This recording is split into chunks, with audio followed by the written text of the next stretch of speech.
Support comes from Gemma, architects, planners, and designers seeking to bring joy to their clients and communities. Details at gemastl.com.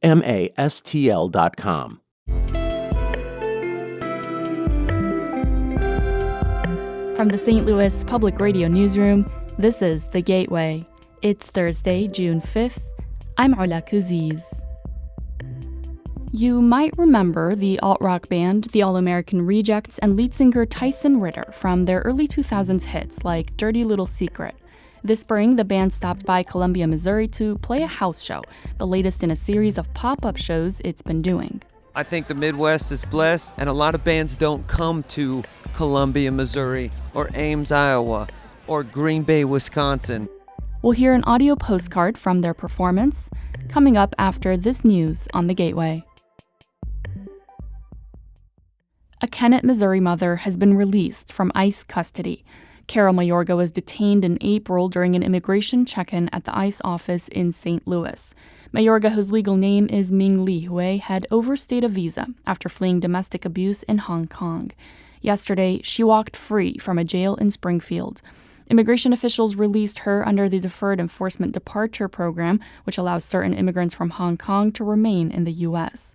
Her lawyer, Raymond Belurchi, says Mayorga will be eligible to stay until February 2027. We're not in any way out of in the clear. We're still trying to reopen her case. She still has an order of deportation. Mayorga's story gained national attention after pushback from her rural community, which broadly supported President Donald Trump in the last election.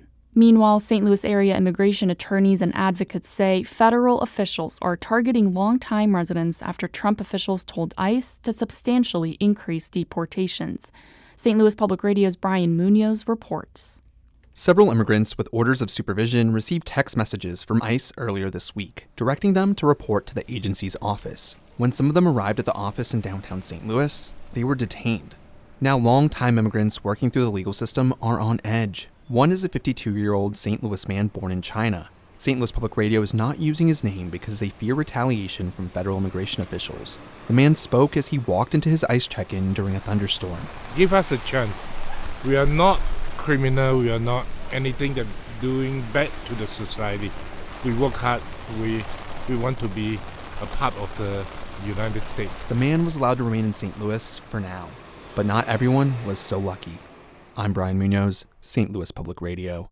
And in Jefferson City, the Missouri Senate has approved $100 million for storm recovery, specifically for St. Louis.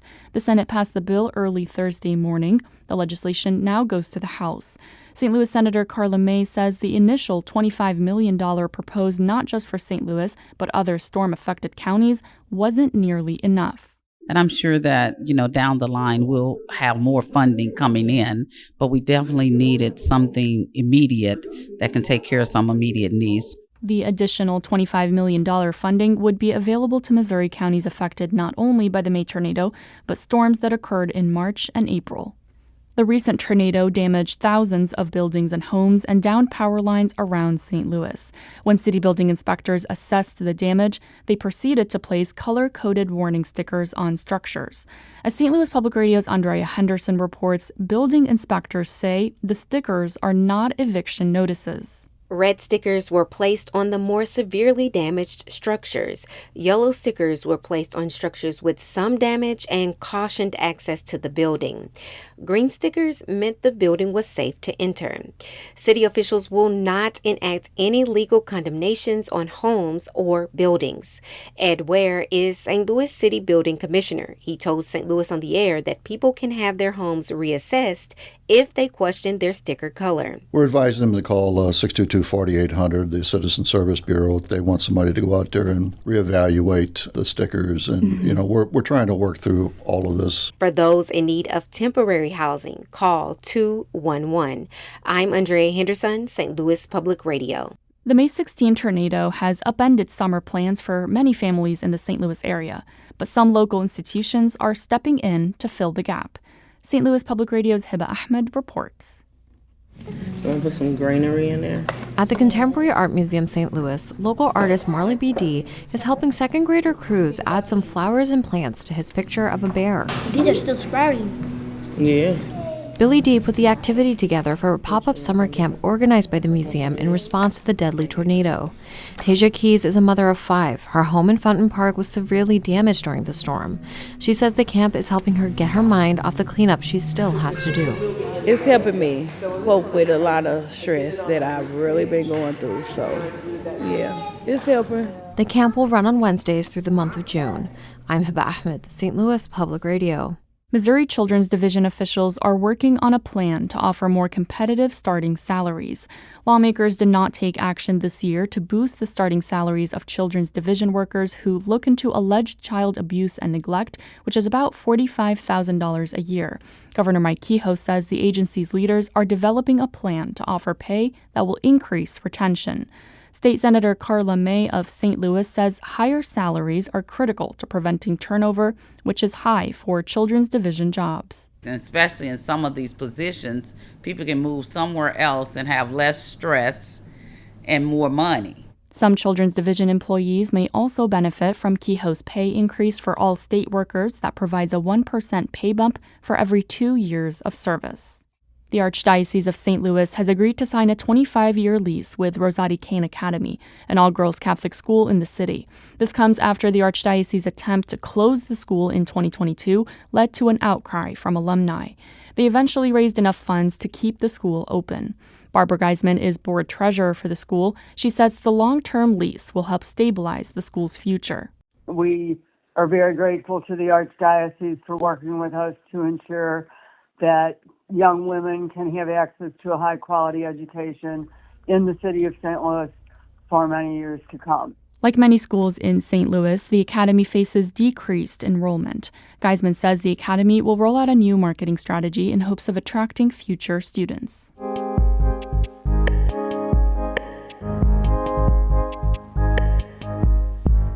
You might remember the alt-rock band, the All-American Rejects, and lead singer Tyson Ritter from their handful of turn-of-the-century hits, such as Dirty Little Secret.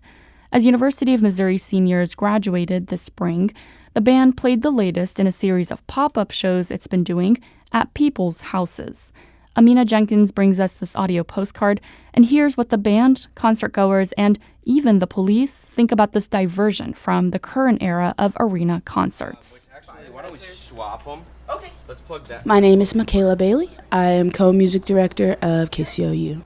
We got a message from our general manager, John Sansoni, on Slack, saying that he had received an email to the general manager email from the managers just inquiring about, can we do this? We said absolutely, and it needs to be at our house. My name is Lily Frank. In the last hour, I have been trying to get people to eat the rest of the falafel for my graduation party, and then trying to get this tour bus backed into my driveway, and then trying to find rugs or plywood and some cardboard to set up a setup for the All-American Rejects who are playing at my house tonight. Hey, this is Tyson from the All-American Rejects. The whole thing about this has been sort of like this weird synchronistic happenstance of reactivity. We played this random house party, and it was like, of all the shows we played in the last 10 years, like it was like this big wake-up call to the reality of, oh, this is why we started doing this. Like this is what we started doing. We played in house shows, we played backyards, VFWs, and I just told my manager, I go, that worked, let's do that. I'm AJ Rook. I'm from Perryville, Missouri. We drove like 3 hours to come see them, and we just like walked around until we found their address. So, yeah, followed the music, found them. Yeah, I watched them go through Iowa, Minnesota, like Green Bay, stuff like that, and I was like, they got to be coming down here soon. I think the Midwest is blessed, and a lot of bands don't come to Columbia, Missouri, or Ames, Iowa, or Green Bay, Wisconsin. They go to the major cities, they plant their flag in a giant arena, you pay $1,000 for you and your friend to go see them. I think that art in general just needs to be more accessible to everybody, whether that's like free or pay it you want type of prices. It's getting seriously out of control with how much venues charge bands to actually come in, which passes that price on to the consumer. The cops just shut us down.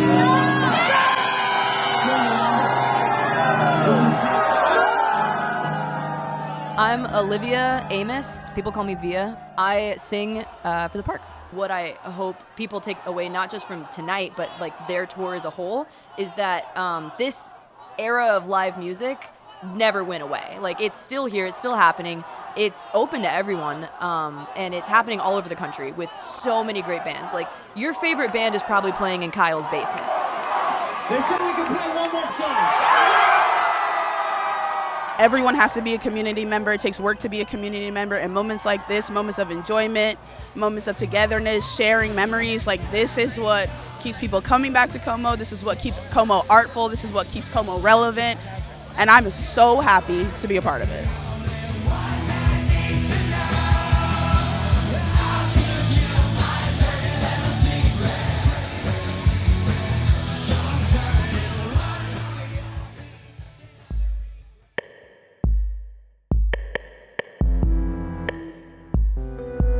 That audio postcard was produced by Amina Jenkins. It came to us from member station KBIA in Columbia. The Gateway is a production of St. Louis Public Radio, a listener-supported service of the University of Missouri St. Louis.